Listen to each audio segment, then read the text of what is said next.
አፕሪል ዘ ፉል ወይም የሞኞች ቀን የሚያዚያ የመጀመሪያው ቀልድ ወይም በሀገራችን አጠራር የሚያዚያ አንድ የመጀመሪያው የሞኞች ቀን። ይህ ታሪክ አመጣጡ በትክክል ይህ ነው ተብሎ በታሪክ ባይረጋገጥም የታሪክ ተመራማሪዎች የሚያስቀምጧቸው ጥቂት ጠንካራ መላምቶች ግን አሉ። ሰላም ጤና ይስጥልን የቻናላችን ቤተሰቦች፣ ይህ አና ሚዲያ ነው። ሰብስክራይብ በማድረግ ቤተሰብ ይሁኑ። ሰብስክራይብ በማድረግ ታማኝ የመረጃ ምንጮ ያድርጉን። አፕሪል ዘ ፉል ዴይ አመጣጥ በትክክል ይህ ነው ተብሎ በታሪክ ባይረጋገጥም የታሪክ ተመራማሪዎች የሚያስቀምጧቸው ጥቂት ጠንካራ መላምቶች ግን እነሆ እንደሚከተለው ይቀርባሉ። አንደኛ፣ የካላንደር ወይም የቀን መቁጠሪያ ለውጥ። ይህ ከሌሎቹ በጣም ተቀባይነት ያለው መላምት ሲሆን ከፈረንሳይ ጋር የተያያዘ ነው። በድሮ ጊዜ አውሮፓውያን አዲሱን ዓመት የሚያከብሩት በዛሬው አቆጣጠር በመጋቢት መጨረሻ ወይም በጸደይ ወቅት ነበር። በፈረንሳይ ደግሞ አዲሱ ዓመት የሚጀምረው ሚያዚያ 1 ወይም አፕሪል 1 ላይ ነበር። ለውጡ በ1582 ዓመተ ምህረት በፖፕ ግሪጎሪ ወይም በቄስ ግሪጎሪ አዲሱ ዓመት ወደ ጥር 1 ወይም ወደ ጃንዋሪ 1 እንዲዞር አዘዙ። ይህም አሁን የግሪጎሪያን ካላንደር ተብለን የምንጠቀመው ካላንደር ማለት ነው። ሞኞቹ ያኔ እንዳሁኑ መረጃ በፍጥነት ስላልነበረ ብዙ ሰዎች የካላንደር ለውጡን አላወቁም ነበር። አንዳንዶቹ ደግሞ ለውጡን በጭራሽ አልተቀበሉም ነበር። ስለዚህ አሁንም በድሮ ልማድ ሚያዚያ 1 ቀን አዲሱን ዓመት ማክበር ቀጠሉ። በዚህ መነሻነት በጥር 1 ቀን ማክበር የጀመሩት ሰዎች እነዚህን በድሮ ቀን ወይም በሚያዚያ 1 የሚያከብሩትን ሰዎች አፕሪል ፉል ወይም የሚያዚያ ሞኞች እያሉ ይሳለቁባቸውና በውሸት ስጦታዎችን ይሰጧቸውና ያታልሏቸው ጀመር። ሁለተኛ፣ የሂላሪያ በዓል። የጥንት ሮማውያን በመጋቢት መጨረሻ አካባቢ የሚያከብሩት ሂላሪያ የተባለ በዓል ነበራቸው።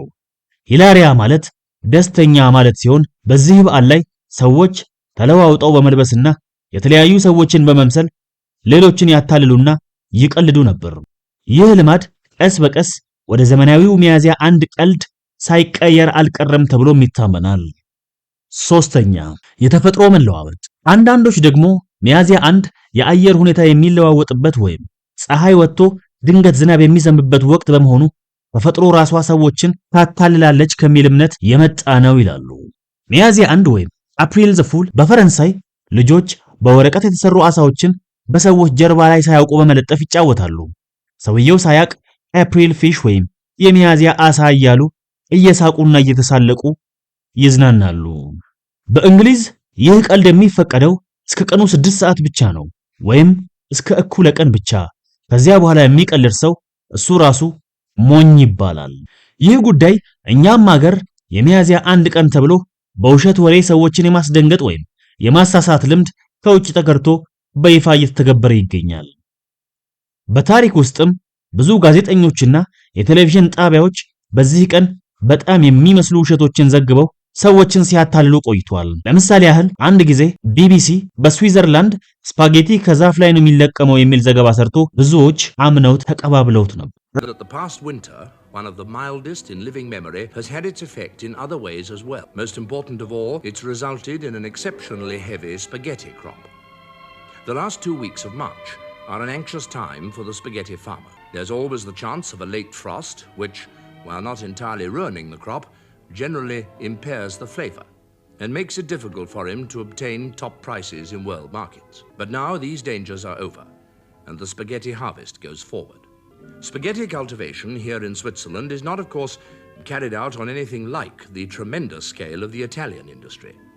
Many of you, I'm sure, will have seen pictures of the vast spaghetti plantations in the Po Valley. For the Swiss, however, it tends to be more of a family affair. Another reason why this may be a bumper year lies in the virtual disappearance of the spaghetti weevil, the tiny creature whose depredations have caused much concern in the past. After picking, the spaghetti is laid out to dry in the warm alpine sun.